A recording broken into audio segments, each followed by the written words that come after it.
Dr. Tan, please.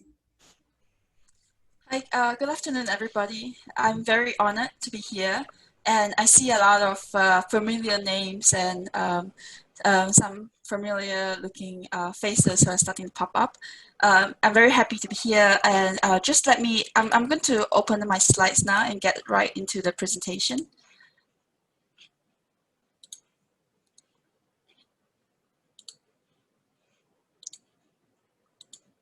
Okay. This project is looking at changes in spousal time expenditures on paid labor, housework, and childcare during COVID-19, during the circuit breaker, COVID-19 circuit breaker. And the project is has two co-authors, Emma Zhang and Thomas Littleton. They're both at the sociology department at Yale. So the question that we wanted to ask was, given that there was a circuit breaker in Singapore and it was really a once in a lifetime event, how did that affect women and men differently in married households? And there were three large changes that we thought would affect how men and women might be affected. Okay, the first thing is that the circuit breaker came along with a lot of economic, a lot of damage to the economy. So some workers may have faced job losses and reduced hours, and that will affect how they spend time at home, how much time they have to spend at home as well. The second thing was that many workers were no longer working in the workplace for a lot of people. They were working from home. And the third difference was that schools and childcare centers were largely closed. I would actually say they were all closed. Okay. So as you know, these changes were fairly recent. The lockdown only ended, is it 3 months ago? Is that about 3 months ago? So the research has been, the research right now is a little bit thin, okay? But already a lot of people have weighed in, and there's some research that is starting to appear. So I'll just note some of the findings that I've been made aware of, and if any of you know more studies that I have not cited, please let me know, and I'll be happy to incorporate it. So one thing that has been said is that this is a kind of has some positive lining to it, in that because of the change in work arrangements towards more flexible arrangements, this might benefit women in general, because women tend to face more work-life conflict. So having more flexibility really helps. A second thing that people have noted also is that fathers are more involved with childcare, and that's another positive thing for women. At the same time, it's also been noted that even though husbands may help out more and work arrangements are getting more flexible, and all these things are things in the right direction, there's also a risk that when you have non-standard work schedules, these things allow job demands to enter the family domain and reduce control over time use. So none of this is actually peculiar or special to the pandemic. These are things that have been noted before about the two-edged nature of more flexible work arrangements. Nevertheless, I just wanted to note that these are some of the kind of more general observations that have been made regarding changes in how men and women spend time at home. Okay. And as noted, there's been a bit of empirical research, okay, and I'm just citing what I've been able to find. And one of the things that one of the two papers that I've been made aware of is one study from Spain and another study from Germany, and they actually show quite different findings. The results from Spain suggest that the crisis led to a rise in specialization. So in general, women were more likely to lose their jobs and more likely to work from home and take on household production. But in Germany, it was the evidence was more showed that there were different paths that families took. It wasn't just a story of women flowing from paid labor into household production. It was in fact a case where half of the proportions of couples in which this was observed is also a similar proportion was also observed where women's share of house production actually decreased. So I would characterize the German study as showing that there were basically two different ways that households adapted to the situation, and therefore the situation seems to be more seems to be a bit more ambivalent based on the German data. There's also been some studies that show that the way that time expenditure changed for housework and childcare was quite different. So my co-authors have been working on US data, and they found that among the US couples who worked from home, gender time use increased for housework, but not for childcare. So women continued to do housework more than men, and in fact the gap increased, but the gap narrowed when it came to childcare. And finally, there was a study that was using data from Italy, and they found that Italian women all, universally basically spend more time on housework, compared to prior to the lockdown in Italy. But it wasn't so the trend wasn't so obvious and simple for childcare. It depended on their work status. So there were differences in the ways that housework and childcare time expenditures changed. So these are all studies outside of Singapore, of course. So in the context of Singapore, I'm aware of one ongoing study by Yong and Lee, who find that in general, mothers spend much more time with children, and that the gap between how much time mothers and fathers spend appears even if the mother is working. But they also found that the gap is much smaller on weekends. So we think that just borrowing based on this research, that it's possible that when work schedules become more flexible, the difference in fathers and mothers' time expenditure on childcare could decline and converge more. So just based on what has been said already, we decided to go ahead to test 3 hypotheses. So we're looking at 3 types of activities, and we looked at paid market work, we looked at housework and childcare, and we hypothesized that perhaps the amount of time that that men and women spend on paid work may have increased. And the reason is that there was a study showing that women were more likely to be laid off and furloughed. So if that were the case, and women were more likely to be exposed to job loss, then there will be a gap, increase in the gender gap in terms of time spent on paid labor. In terms of housework, again, referring back to the literature, we thought that it's quite likely that the gap increased, because that's more or less what we think makes sense as well, based on not just the literature on COVID-19, but even prior research. And finally, we thought that the case for childcare would be actually the opposite, that when men helped out, it will be more in the arena of childcare, and therefore that gap might decrease.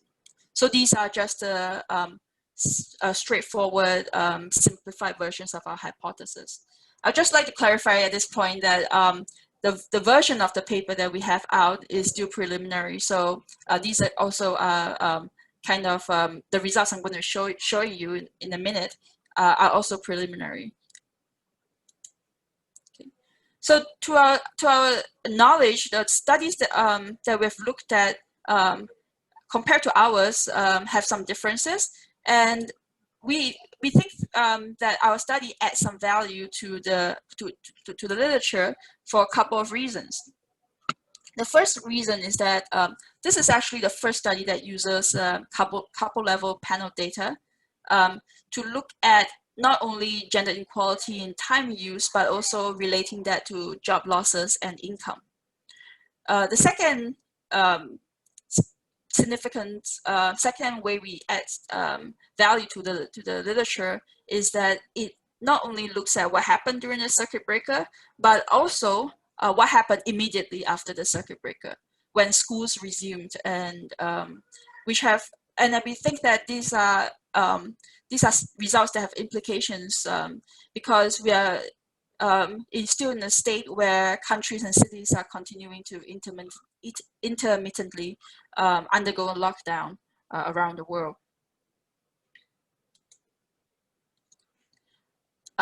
So I would like just to give some Singaporean context here. This may be something that may not be so necessary, but just in case we have people here who are joining us from outside of Singapore. We were one of the earlier countries to have a confirmed case reported, and that was in January 2020. And the number of cases in the community rose over this time, and by April there was a circuit breaker. And what we mean by a circuit breaker was that it was basically a fairly strict lockdown. Non-essential workers were required to work from home only. Childcare centers closed and schools conducted home-based learning. And residents were actually not supposed to leave their homes for any reason apart from buying necessities and to exercise. Family members who were living in different households were also not allowed to visit each other. And this is fairly important to this particular topic because intergenerational transfers of care and help were then cut off during the period and only allowed to resume after the circuit breaker ended. Okay. The circuit breaker ended in early June, and childcare centers then gradually reopened, but it was a gradual process, and there was still strict restrictions on movement. And only by 19th of June were schools fully open, and dining outside as well as house visits up to a maximum of 5 persons permitted. Okay. So that's basically a very quick rundown of the context. So what we did with our data, which I'll describe in the next slide, was that we ran some OSL models, standard errors clustered at respondent level, and our dependent variables were time expenditures in the 3 categories that I outlined in the hypothesis section. So we have paid labor, housework, and childcare. Our main independent variables is just the period of observation. So the omitted class was before the circuit breaker, and we looked at how things changed during the circuit breaker and also immediately after the circuit breaker. And we control just for very basic SES at this stage. So I also describe at the end of the presentation what we're doing next to advance the research. But the results that you'll see during this presentation will be based on these models. Okay, so let me tell you now about what the data set looks like. So as I've described, we have couple-based panel data set, and we have the data set consists of 3 waves of data collection. The first wave was in April to June. Error there is April to June 2018.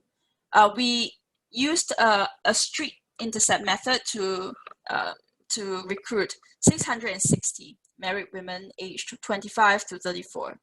All of them were either citizens themselves or married to a Singaporean citizen.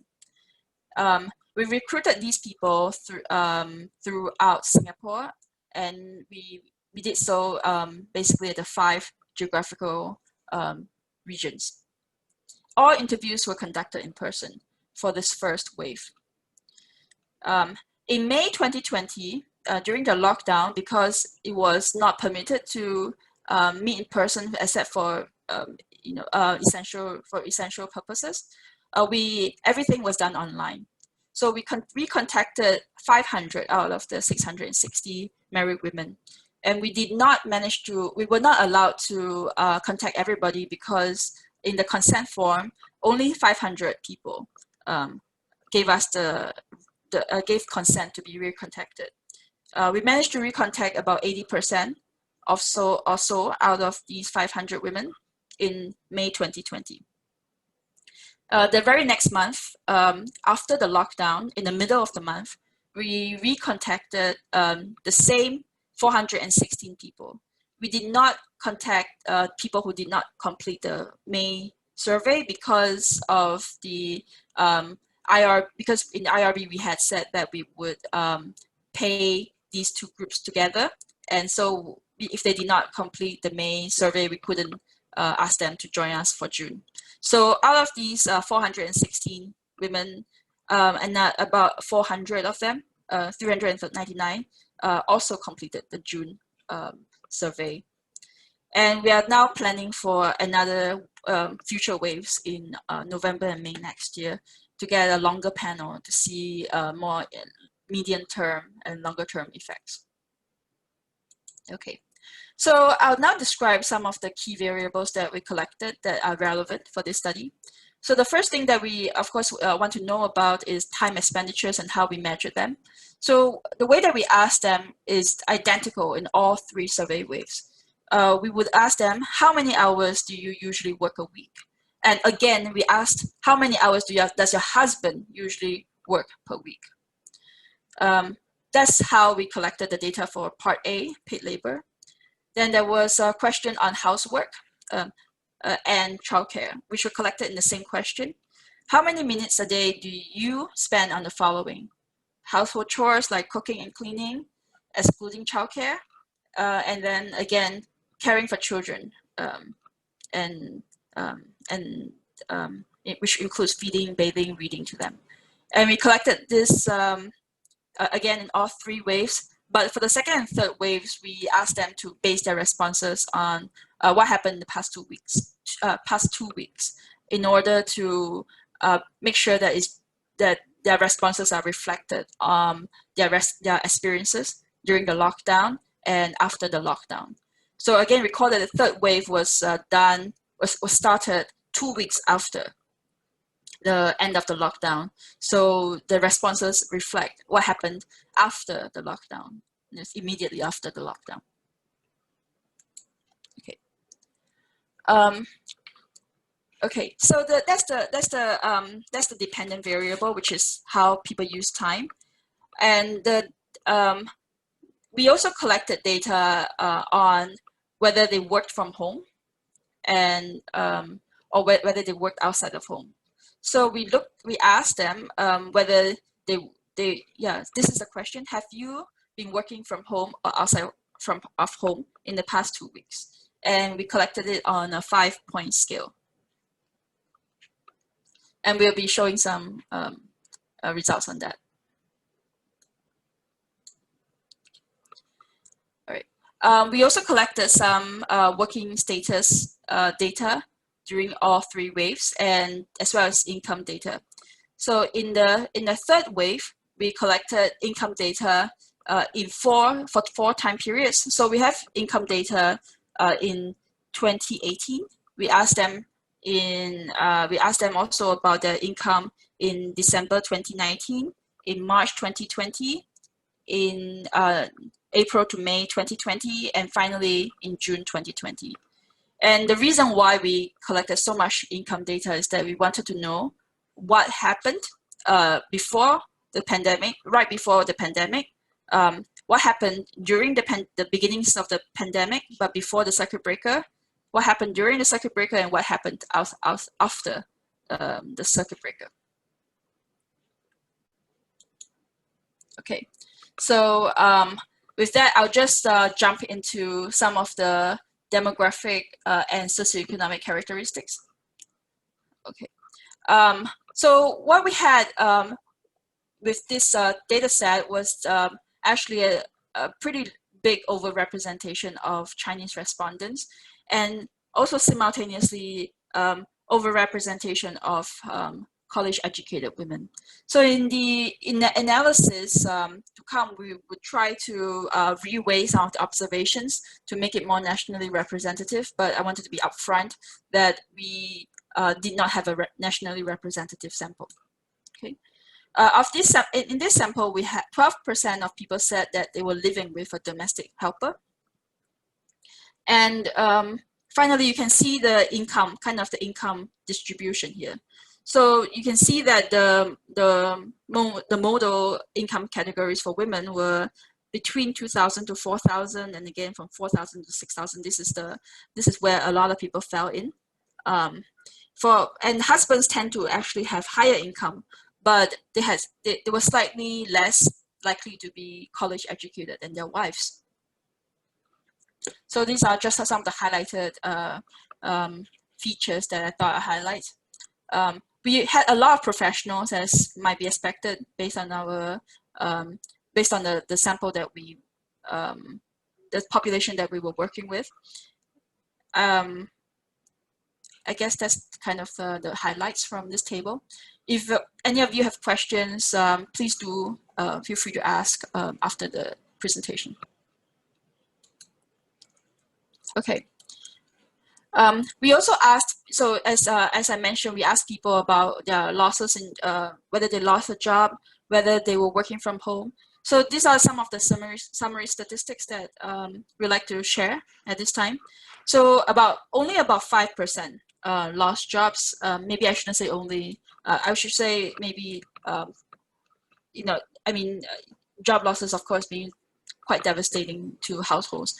About 5% of people lost jobs. We didn't see any gender differences. So right at the start, when we saw the data, I thought the first hypothesis may not pan out. Okay, and about 3/4 of women were working mostly from home or completely at home, and 60% of men were doing the same. So we had a lot of people who were performing some essential services, especially among the men. And about a quarter, slightly below a quarter of women had their income affected, and about 30% of men also had their income affected. We asked them how their productivity, whether they saw any differences in their productivity among workers only, and about half of them said that they were not doing so great in terms of productivity.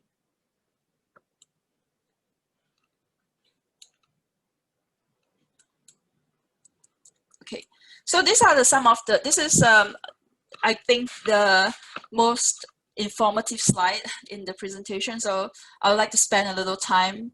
There's a lot of information on this slide, so I'll just go I'll just go panel by panel. So I'd like to direct your eyes just to the top panel at this time. This is the changes in how much time people spend at work by gender during COVID, and this is just the raw data. So we again, just to remind everybody, there's a hypothesis that we had from the start, and they are shown on the left-hand side of the screen. So we thought that the amount of time that would be spent on paid work would actually have an increased gender gap, and that's because we had thought that maybe women were more likely to be to either lose their jobs or have their hours cut, or maybe they were at home more. which we saw. So maybe they were doing less work as a result.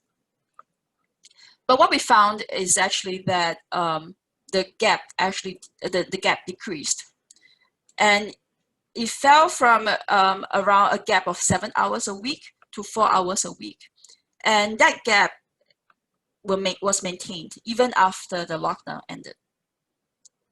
So that's the first thing that we found. Coming to the second the middle panel, we expected housework to increase, the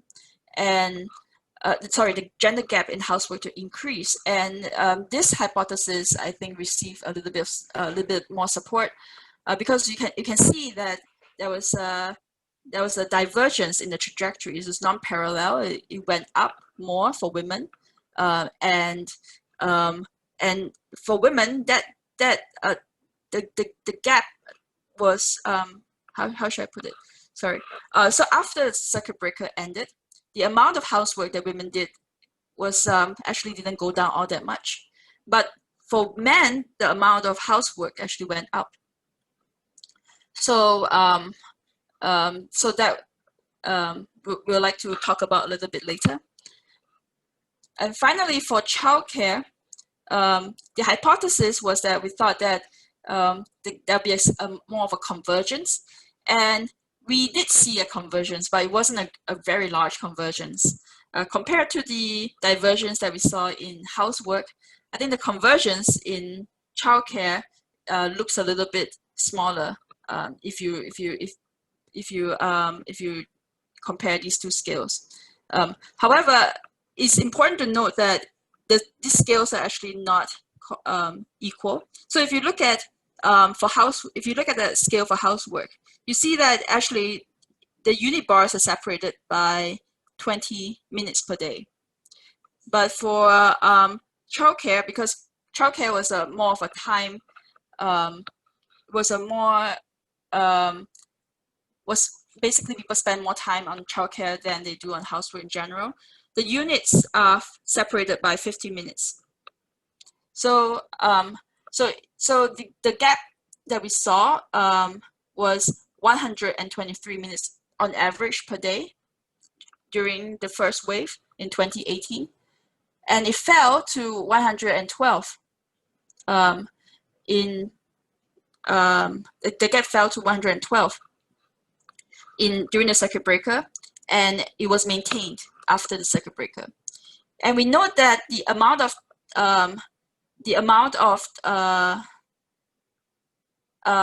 childcare spent actually was one puzzling thing that we see here is that you would expect that women spend more time on childcare, but that's not what the graph shows, right? It's kind of flat.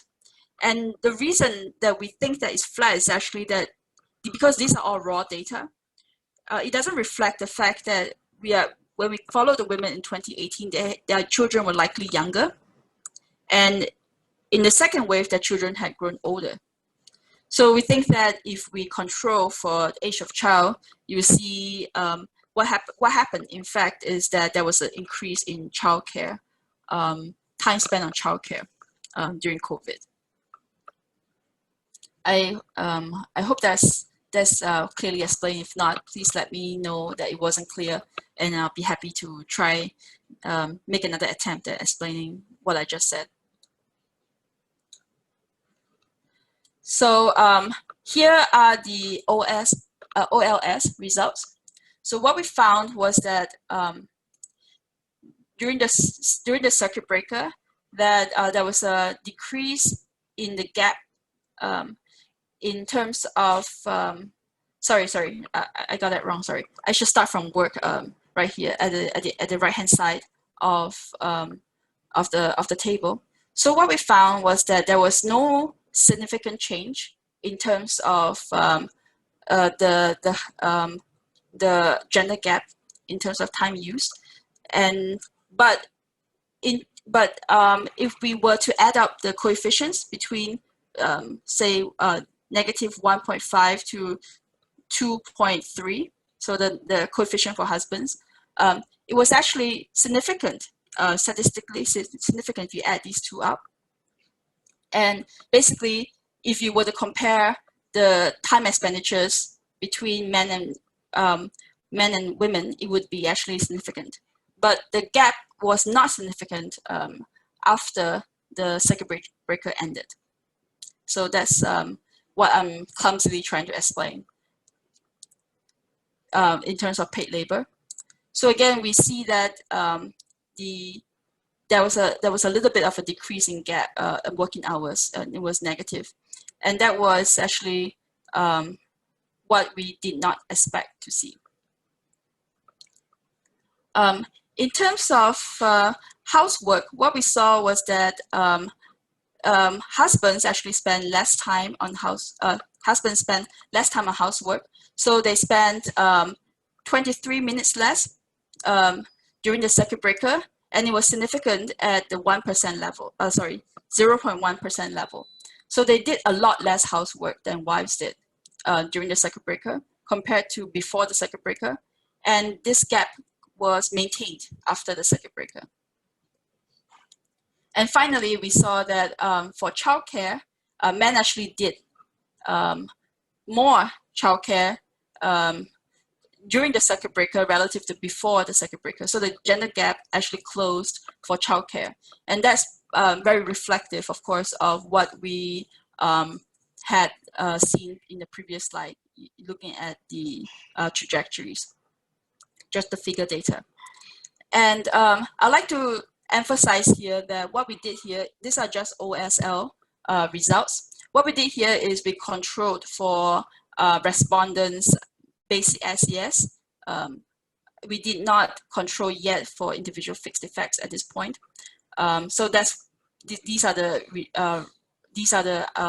current OSL results that we have.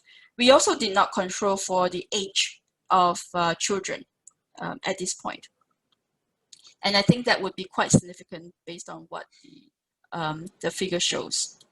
Okay, so I do apologize that we're showing you quite preliminary results, but we feel that just looking at the figure results and the OSL results that we can say a little bit of what happened in terms of how men and women spend time during the COVID lockdown.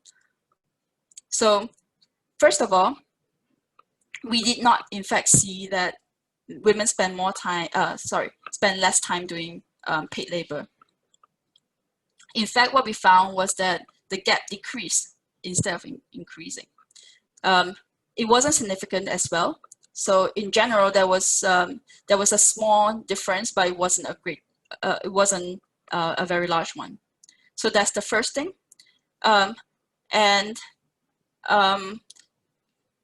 We think that perhaps it has to do with the fact that because even though we saw that wives were more likely to work from home, husbands actually saw a bigger decline in income.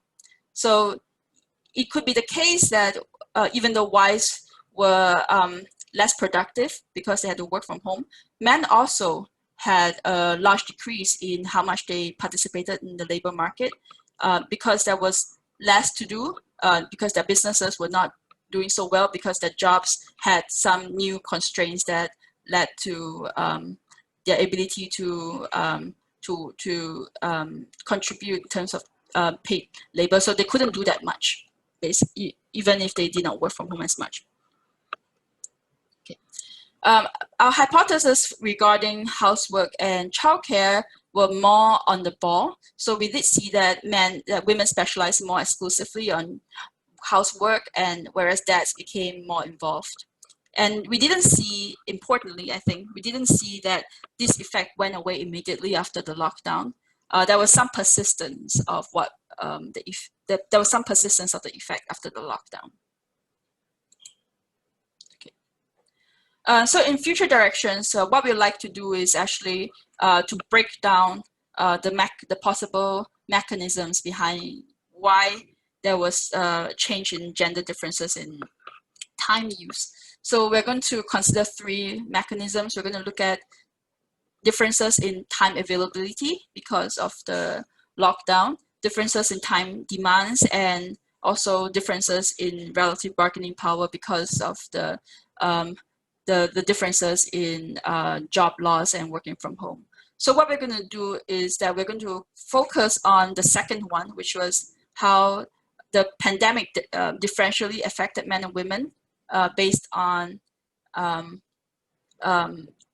in terms of time demands, by trying to control for the first and the third using some proxies. So we'll be controlling for commuting status and job loss at the first specification to try and get at the time availability, and then try to also control for bargaining power using relative income and seeing whether the coefficients further decline when we do these things.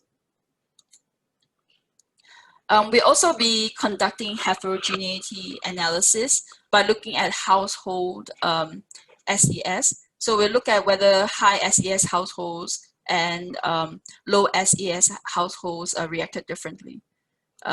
So again, following some research from Singapore, we found that highly educated which finds that highly educated fathers tend to be more involved. We expect to find that the convergence in childcare expenditure was higher among groups that had higher SES. And also we would be conducting heterogeneity analysis by household characteristics. So whether they had a domestic helper living with them who could help to absorb a lot of the changes in time demands, the length of marriage and the number of children, and potentially also age at children. So we're still kind of debating about that. So again, we think that one interesting feature of the Singaporean story in terms of for this particular topic is that domestic workers play a special role that may not be reflected in studies that are in other contexts. So thank you very much for coming to listen to the this presentation, and I guess I'll end here to let Puk take over. Okay. Yeah, can you stop sharing? Sure. So we got several questions, but and then I tried to group the questions together. So let me start with sort of broad questions or broad comments. So Jean, do you want to say something? You said the study should be, the needs to contextualize the sample. Maybe we start with your comments.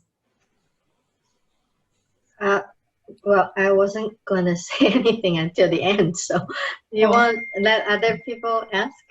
Sure. Okay. So there's a lot of questions, and Pauline, you can see at the and everyone could see in the chat box. So there's a lot of questions related to data collection, a number of questions on the methodology, and then the results. So why don't we start with data collection? So can you clarify if time diary is actually used in these studies, and would the couples interview, both of them are interviewed together, or I think there's questions on that, individually, or the wife answer for both themselves and their husband? Okay. I may not be able to remember all of these, so I'll just start with the question, the last two questions about whether husbands were interviewed, and right. So sorry, do you have can you remind me again of what the questions were? So there was a question about, was the husband interviewed? There was a question on, or you have time diary, right?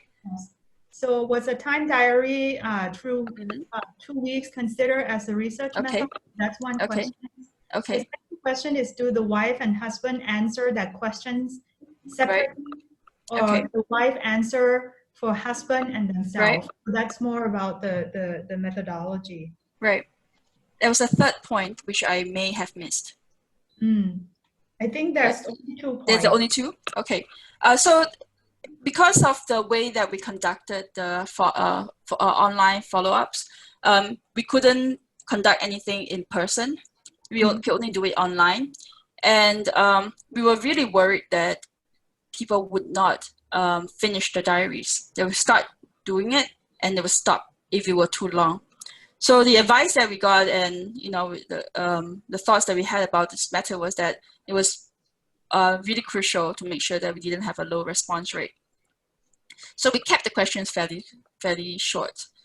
So none of the questions were collected using time diaries.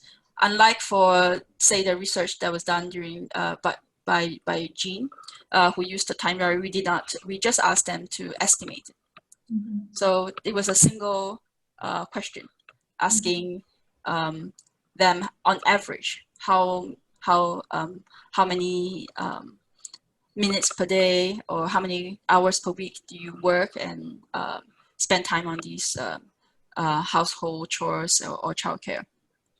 That's the first one. The second one was that, as you might have seen during the slide, I could pull it up again, is that we asked the wives only. And it would be great to get husbands in for sure, but we didn't have the resources to pull that through. So unfortunately, we only asked the wives, and so the wives are answering for both. Okay. So how time is measured? So this is questions from Christopher G. How time is measured has changed when people are working at home, much more multitasking.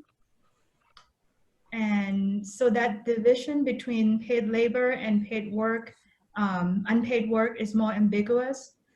How sure are we going to, that you could, capture these full pandemic effects? Yeah, so because I think that this is a question that's related to the previous question and is on point.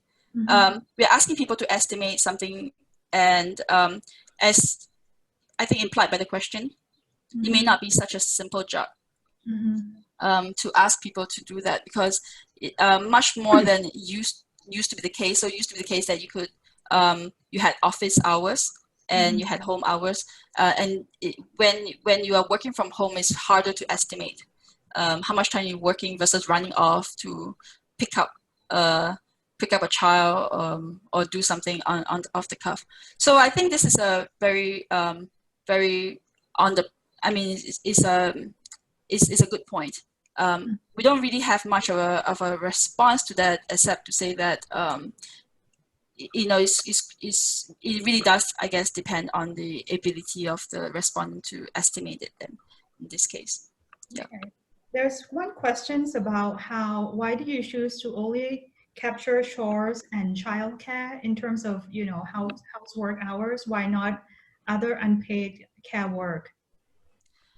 We were modeling the questions based on existing surveys.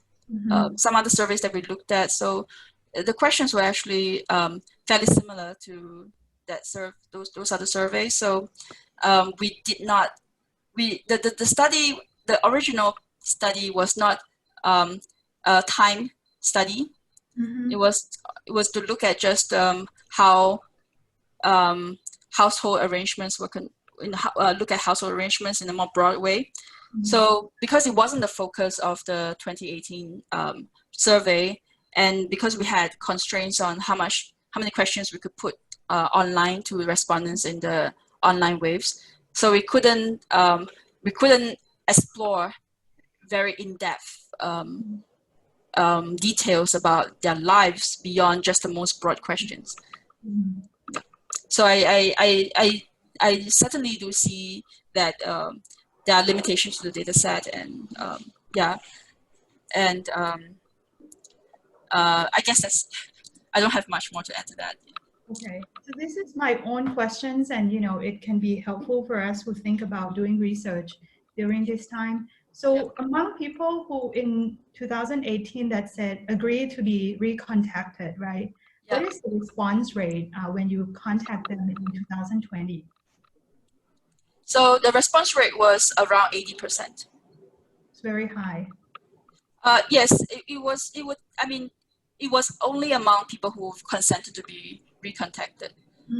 Because because obviously of research ethics, we can't recontact people who did not give us consent, and we didn't make it mandatory in the 2018. So the way that we got 80% response rate was by being very careful in terms of the amount of the amount of work that was expected to respond. So the amount of time that we wanted respondents to spend had to be very clearly below a time threshold. And and we also had to follow up people to make sure that they would fit to. So we used SMS reminders, WhatsApp reminders, and email reminders. So how much time on average they take to finish the questionnaire for 2020? Okay. So we had the bulk of people complete it within 1 week.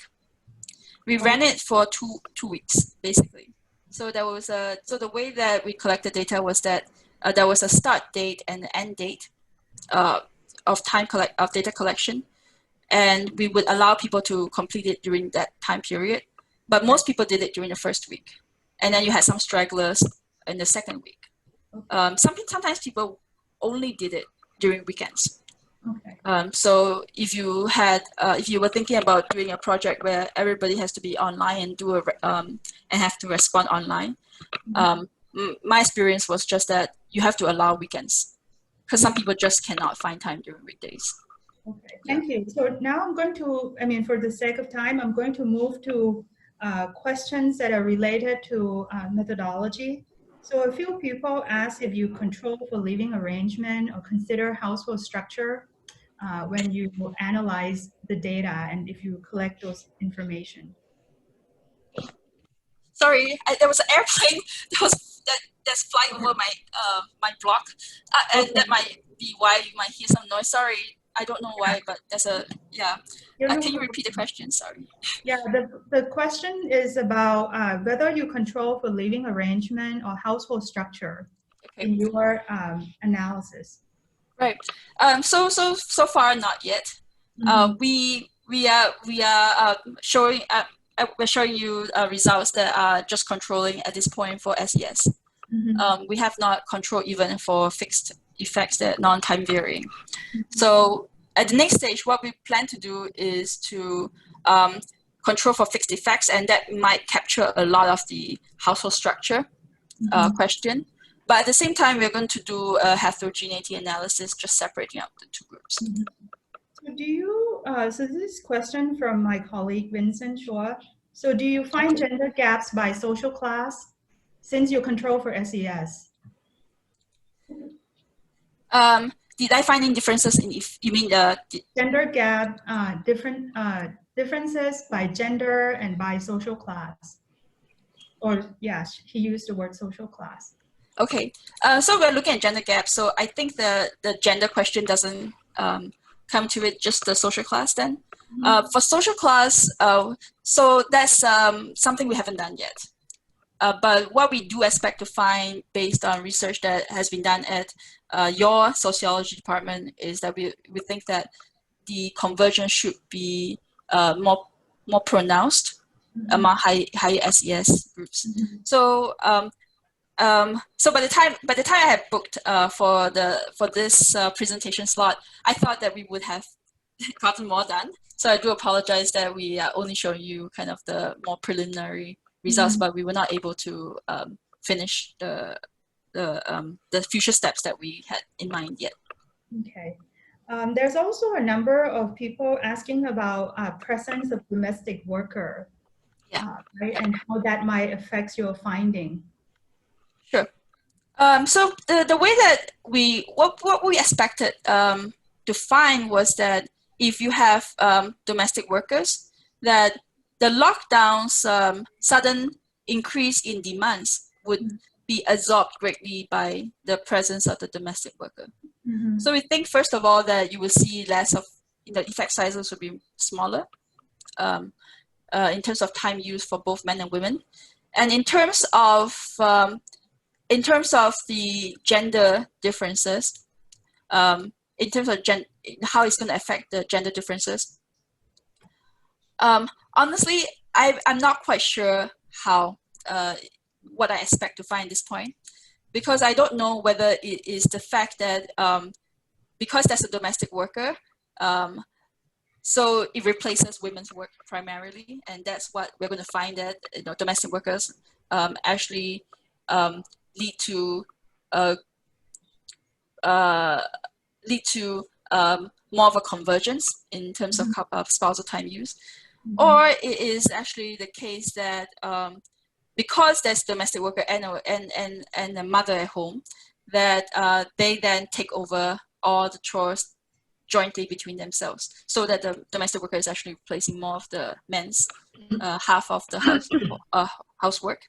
Household production. So I don't know exactly what role that domestic worker plays in, but I do think it's going to be pretty interesting. It's not something that has been studied greatly throughout the world, just because Singapore's the prevalence of employing domestic workers is just not that high in other parts of the world. Okay. So this is something that's peculiar to the Singapore story, and so we're really looking forward to figuring out ourselves and finding out ourselves what happened. Yeah, we would love for you to report back. So given we have only 7 minutes left, so I would like to bring these questions and then have Jean comment towards the end. So this is question from Yu Yan Teo.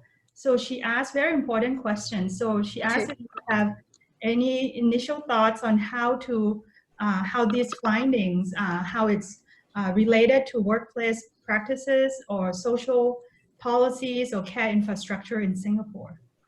Can you? I know that Yu Yan is going to give a presentation also at this venue in this semester. So thank you. So I'm looking forward to that presentation. I think that it is directly relevant to the question of whether flexi work really does accomplish what is advertised, and this almost serves as a kind of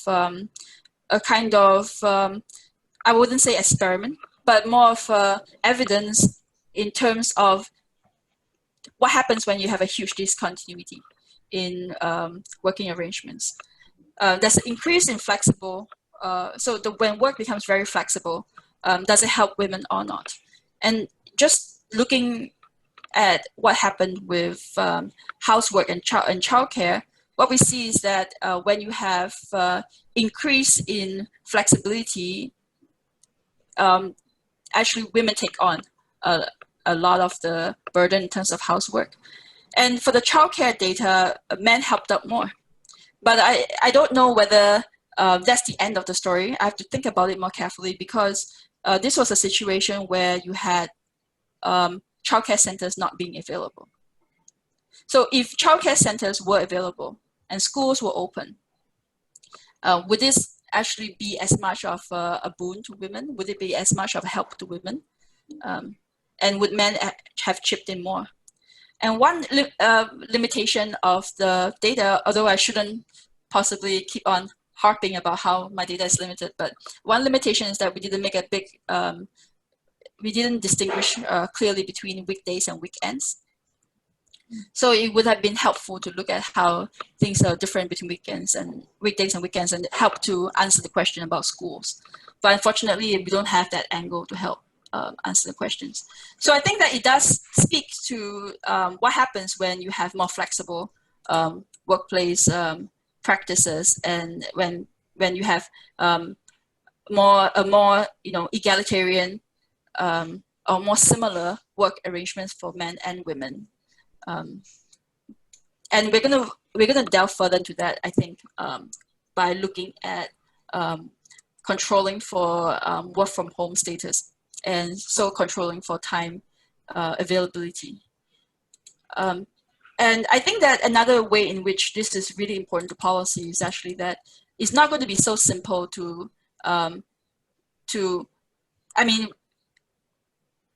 when the lockdown ended, there were still restrictions on what you could do outside of home.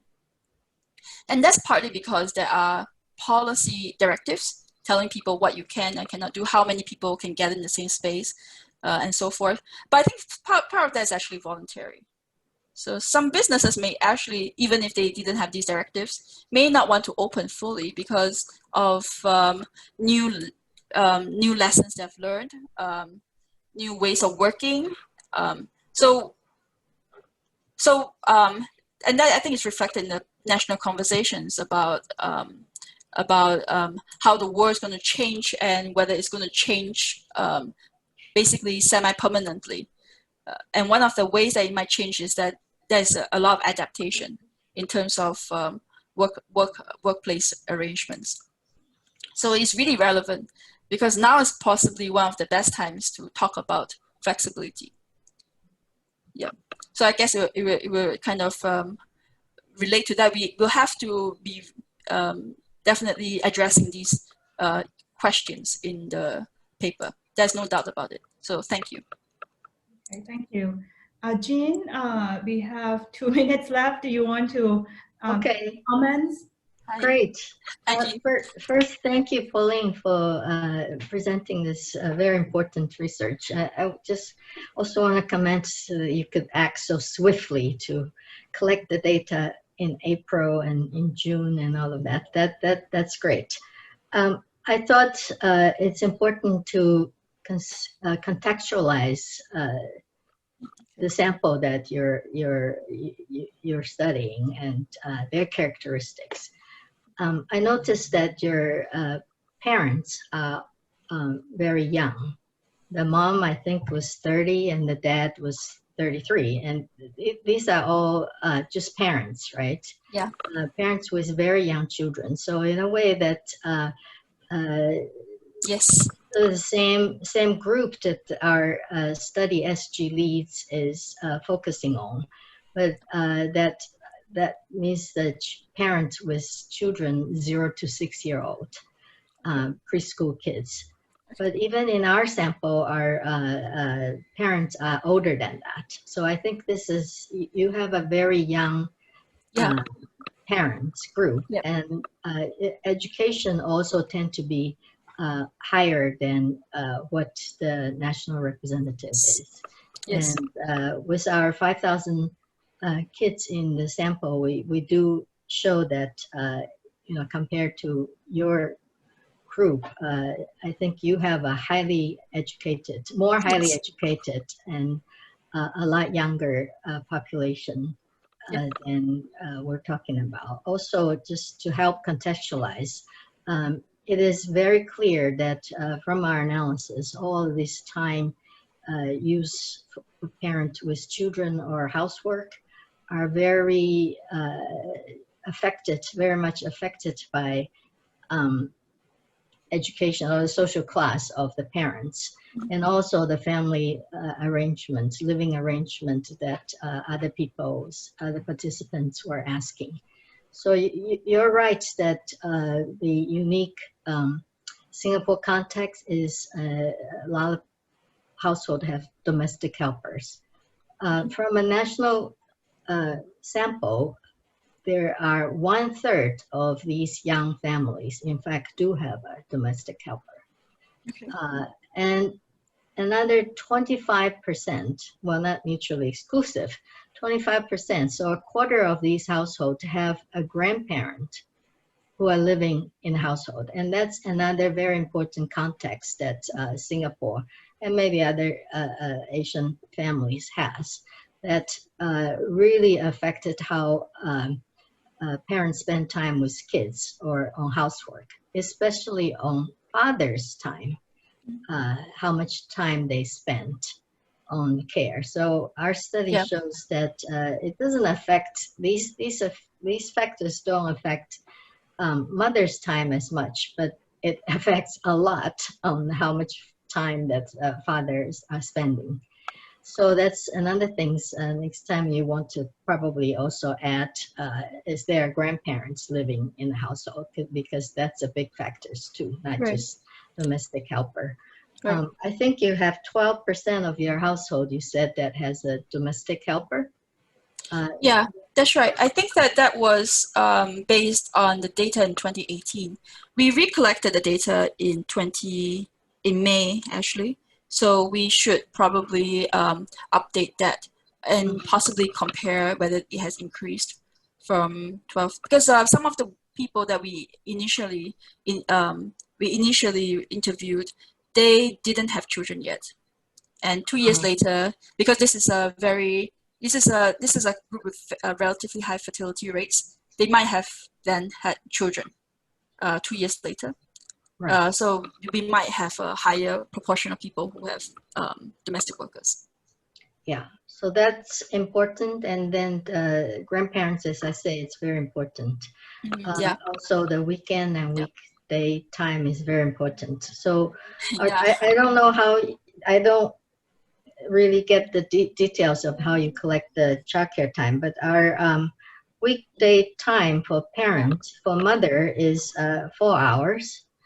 On weekend, it's 7 hours. So it's a large difference, especially for fathers. It's a difference between 2 hours and 6 hours difference. So it really depends on what you're talking about. During the circus breaker, I suppose you can treat them as weekend days. Weekend days, but I don't know how you count them, but the gap between your number and our time diary number is quite large, because the time diary shows on weekend it's about 7 or 8 hours time for parents' time care. So especially for fathers, it's quite large a difference. And you know, there again, mothers, what kind of jobs they have. You know, to start with, the paid labor, depending on their job occupation, those who are in lower social class tend to lose their hours a lot more than those who have a stable jobs, and for fathers as well. So you really do, I think, do need to take into account of the education and occupation and the family arrangement. Of course, the time use, you have different kind of activities you need to take into account with, right? Those who have higher education and higher social class tend to spend a lot more time in you know, those kind of achievement-oriented type of activities, and that has huge implications on, you know, on kids' outcome as well. So those are just a few things. I think our time is up. So great work.